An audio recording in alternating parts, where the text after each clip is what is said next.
ರಾಜ ಸತ್ಯ ಹರಿಶ್ಚಂದ್ರ ಸ್ಮಶಾನ ಕಾಯುತ್ತಿದ್ದ ಕಾಶಿ ಒಳಗ. ಹೆಗಲ ಮೇಲೆ ಕಂಬಳಿ, ಕೈಯಾಗ ಬಡಿಗಿ, ಮೈ ಮೇಲೆ ಹರದಂತ ಬಟ್ಟೆ, ಆದರೂ ಸಂತೋಷದಿಂದ ಸ್ಮಶಾನ ಕಾಯುತ್ತಿದ್ದ. ಅಲ್ಲಿಗೆ ಅವನ ಪ್ರಜಾ ಬಂದ. ಆ ಪ್ರಜಾಗ ಭಾಳ ದುಃಖ ಆಯಿತು. ಎಂಥ ರಾಜ ನೀವು, ನಿಮಗ ಈ ರೀತಿ ಕಷ್ಟ ಬರಬಾರದು.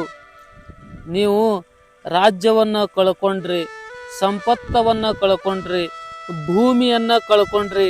ನಿಮಗ ಇಂಥ ಪರಿಸ್ಥಿತಿ ಬರಬಾರದಿತ್ತು. ಸತ್ಯ ಹರಿಶ್ಚಂದ್ರ ರಾಜ ಹೇಳ್ತಾನು, ನಾನು ಏನೂ ಕಳ್ಕೊಂಡಿಲ್ಲ. ನನ್ನ ಜೊತೆಯಲ್ಲೇ ಏನ ಇರಬೇಕು ಅದು ನನ್ನ ಜೊತೆಯಲ್ಲೇ ಐತಿ. ನಾನು ಸದಾವು ಕಾಲ ಸತ್ಯವನ್ನೇ ಪ್ರೀತಿಸುವ, ಅದು ನನ್ನ ಜೊತೆಯಲ್ಲೇ ಐತಿ ಅಂದಾಗ ನಾನು ಏನೂ ಕಳ್ಕೊಂಡಿಲ್ಲ. ಬಂಧುಗಳೇ, ಅದು ಎಂತಹ ಸತ್ಯದ ಮೇಲೆ ಪ್ರೀತಿ ಹರಿಶ್ಚಂದ್ರ ರಾಜಂದು. ನಮ್ಮದು ಹಂಗಿಲ್ಲ. ನಮ್ಮ ಜೊತೆ ಎಲ್ಲ ಐತಿ, ಆದರೂ ಸತ್ಯ ಇಲ್ಲ. ಶರಣರು ಹೇಳ್ತಾರು, ಆನೆ ಕುದುರೆ ಭಂಡಾರ ಇದ್ದೊಡೇನು, ತಾನು ಉಣ್ಣುವುದು ಹಿಡಿಯಕ್ಕಿ, ಮನಗುವುದು ಅರ್ಧ ಮಂಚ, ಒಂದು ಆವಿನ ಹಾಲು. ಈ ಹುರುಳಿಲ್ಲ ಸಿರಿಯ ನೆಚ್ಚಿ ಕೆಡಬೇಡ, ಒಡಲು ಭೂಮಿಯ ಸಂಗ, ಒಡವೆ ತಾನಿಯ ನಪ್ಪುವುದು.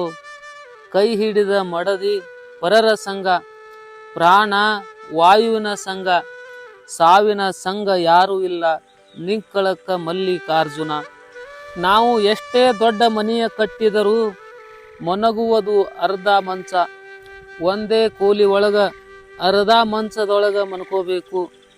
1000 ಚೀಲ ಧಾನ್ಯ ಇದ್ದರೂ ನಾವು ಉಣ್ಣುವುದು ಹಿಡಿ ಅಕ್ಕಿ ಅಷ್ಟೇ.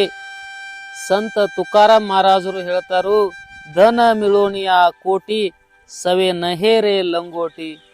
ಅದಕ್ಕೆ ಪುಣ್ಯಾತ್ಮರೇ, ನಮ್ಮ ಜೀವನದಾಗ ಸುಖ ಸಿಗಬೇಕು, ಆನಂದ ಸಿಗಬೇಕು ಅಂದರೆ ಅಧ್ಯಾತ್ಮ ಜ್ಞಾನವನ್ನ ಪಡೆಯಬೇಕು. ಅಂತಹ ಜ್ಞಾನ ನಮ್ಮ ಎಲ್ಲರಿಗೆ ಸಿಗಬೇಕು ಎಂಬುವುದು ನಮ್ಮ ಆಸೆ. ಜೈ ಜೈ ರಾಮಕೃಷ್ಣ ಹರಿ.